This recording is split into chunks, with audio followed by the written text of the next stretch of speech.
सच्चिदानंद भगवान की जय। तो हमारी चर्चा चल रही है कि आनंद की प्राप्ति जीवन में कैसे हो। आप कुछ लोगों ने ये कहा कि रोज़ यही चर्चा आनंद की प्राप्ति। इसके लिए मैं आपको एक छोटी सी कहानी समझो, घटना समझो बताता हूँ। एक बहुत गरीब आदमी जिसको मुश्किल से रोटी मिलती थी, कभी नहीं मिलती थी, एक अमीर आदमी के पास गया। उसको कहा कि मुझे कुछ मेरी सहायता करो, मेरे पास खाने पीने के लिए काफ़ी मात्रा में भोजन पदार्थ नहीं है। मैं मेहनत बहुत करता हूँ, फिर भी मेरा गुजारा बड़ी मुश्किल से चलता है। खाने पीने का काम भी ठीक नहीं चलता, उसमें भी बाधा आती है। तो वो अमीर आदमी उदार था। उसने कहा, भाई देखो, मैं तेरा इंतज़ाम कर देता हूँ। मैं तुझे ज़मीन का एक टुकड़ा देता हूँ, उस पर तू अपनी खेती बाड़ी कर ले, तो तेरा अपने आप सारा काम हो जाएगा ठीक। तो उसने उसको कुछ ज़मीन दे दी। अब ज़मीन तो मिल गई, उसके लिए ज़मीन के लिए पानी का इंतज़ाम करना, उसको बोने के लिए बीज का इंतज़ाम करना, उसके लिए बैल, ये सारा तो होगा तभी तो वो उसमें से खेती पैदा कर सकेगा। तो उसने कहा, मेरे पास तो साधन नहीं है। फिर गया उसके पास, कहता मेरे पास साधन नहीं है जी, मैं कैसे इसकी खेती करूँगा।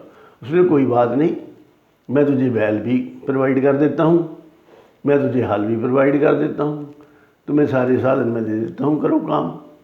तो उसने उस पर कृपा करके बैल भी दे दिए और हल भी अरेंज कर दिया और पानी का इंतज़ाम भी कर दिया। तो उसने मेहनत करके उसमें खेती लगाई। अब वो खेती जब काटने का समय आया तो उसने कहा, मेरे पास तो इतने ज़्यादा मजदूर भी नहीं है, मैं अपने घर के मेंबर भी लगाऊंगा, कुछ एक दो आदमी बाहर से और भी मिल जाएं। तो उसने वो भी इंतज़ाम कर दिया।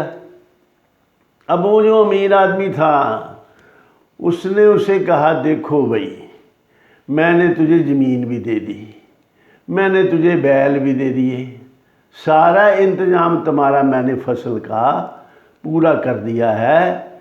अब मैं भी तो कुछ आपसे मांग सकता हूँ।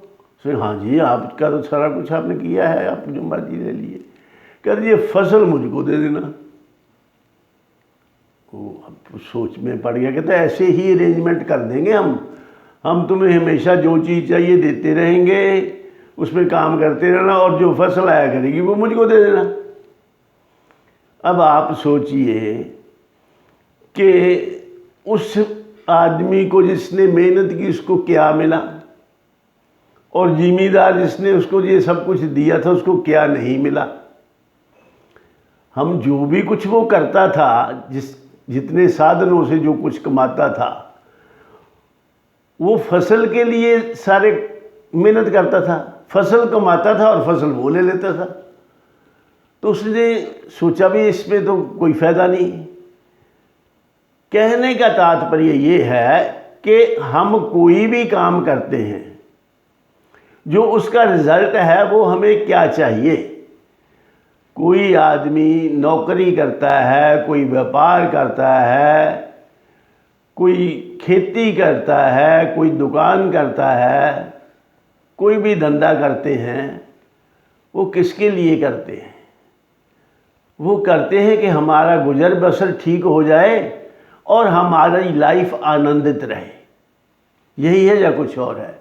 आपके पास बड़ी लंबी लंबी गाड़ियां हैं, आपके पास हर एक अच्छे शहर में एक घर है बढ़िया, दुनिया की हर चीज़ आपके पास है, समृद्धि की कोई सीमा नहीं आपकी, इतनी समृद्धि है आपके पास। लेकिन आपको नींद आने के लिए इंजेक्शन की ज़रूरत है। आप कोई मीठी चीज़ खा नहीं सकते, आपको डायबिटीज़ है। आपको ब्लड प्रेशर है, तो आप सोचिए कि जब आपकी ज़िंदगी में खुशी ही नहीं है, आपका हर वक्त ध्यान तो आपकी बीमारी में लगा रहता है, तो ज़िंदगी में खुशी नहीं है, शरीर बीमार है, बच्चे आज्ञाकारी नहीं हैं, तो ऐसे जीवन से जो आपको इतना कुछ मिला, इतना कुछ इकट्ठा किया है आपने, उससे आपको क्या लाभ? आपके जीवन की गुणवत्ता इस बात पर डिपेंड नहीं करती कि आपके पास कितना धन है, आपके पास कितनी बड़ी बड़ी गाड़ियां हैं, आपके पास कितने बड़ा आलीशान मकान है। आपके जीवन की गुणवत्ता इस बात पे डिपेंड करती है कि आप अंदर से कितने खुश हैं, कितने आनंदित हैं। आपकी क्वालिटी ऑफ लाइफ इस बात पे डिपेंड करती है, ना कि इस बात पे कि आपके पास कितना धन है। आपके पास सफिशिएंट धन है, आप और धन आपको चाहिए, वो क्या होता है? व्यापार में किसी दूसरे के पास जो पैसे हैं वो आपके पास आ गए। आपके पास क्या आ गए? आपकी अकाउंट में आ गए। किसी के अकाउंट से आपके अकाउंट में और पैसा ट्रांसफ़र हो गया। मान लो आपके पास 1 करोड़ था, अब आपके पास 5 करोड़ हो गया, तो वो किस में कहाँ गया? वो कॉपी में, बैंक में पैसा गया, बैंक में, हिसाब बड़ा कॉपी में, पैसा बड़ा बैंक में, हिसाब बड़ा कॉपी में, और अभिमान बड़ा छाती में, मैं इतने करोड़ का मालिक। इससे क्या लाभ है आपको? जितना ज़्यादा याद रखो, जितना ज़्यादा जोड़ोगे उतना ज़्यादा छोड़ना पड़ेगा, और जितना ज़्यादा छोड़ोगे उतना दुख भी छोड़ने का ज़्यादा होगा। तो सोचना चाहिए कि हमें ये लाइफ जो है ये बहुत प्रीशियस है। ये कुछ रुपए, पैसे, कागज़ के टुकड़े और सोना चांदी इकट्ठा करने के लिए नहीं है। ये बड़ी मुश्किल से मिली है, आपके शुभ कर्मों से आपको ये शरीर मिला है, और ये हमेशा रहने वाला नहीं है। अव्यक्तादीनि भूतानि व्यक्तमद्यानि भारत अव्यक्ता निधनानि एव तत्र क्या परिदेवना। ये जब हम शरीर धारण नहीं किया था, अव्यक्त अवस्था में थे, तब भी हम थे, अब हम व्यक्त हैं, और फिर इसके बाद अव्यक्त होने वाले हैं। जब तक हम व्यक्त हैं, ये शरीर रूपी साधन से अपना साध्य साध लो। साध्य क्या है? साध्य वही है अपने आप को ठीक से जानना। माना कि दुनिया में आके आपने बहुत कुछ जाना है, खुद को नहीं जाना तो खाक नहीं जाना है। तो इसलिए करने वाला काम यही है। फिर आप कहें खुद को जानने की क्या जरूरत? खुद को जानने के बगैर आप परमात्मा को नहीं जान सकते, खुद को जानने के बगैर आप आनंदित नहीं हो सकते। इसकी चर्चा को आगे बढ़ाएंगे। अब यही याद रखें कि आनंद की प्राप्ति, सभी साधनों से हमें आनंद की ही प्राप्ति होनी है। वही एक सार चीज़ है। जैसे एक मजदूर को उसने भूमि दे दी, सब कुछ दे दिया, लेकिन फसल ले ली, उसका क्या फ़ायदा? आपका आनंद अगर छीन ले तो ऐसी सारी चीज़ों का आपको क्या फ़ायदा होगा? तो इसलिए ये कल आगे चर्चा बढ़ाएंगे। यही चर्चा हमारे काम की है कि जीवन में जब तक जिए सुखपूर्वक जिए। अगर हम सुखपूर्वक आनंद हमारा स्वभाव बन जाता है, मरने के वक्त भी हम आनंदित रहेंगे और मरने के बाद भी आनंदित रहेंगे। इसी को ही मुक्ति कहते हैं। मुक्ति कोई किसी स्थान पर रखी हुई चीज़ नहीं है।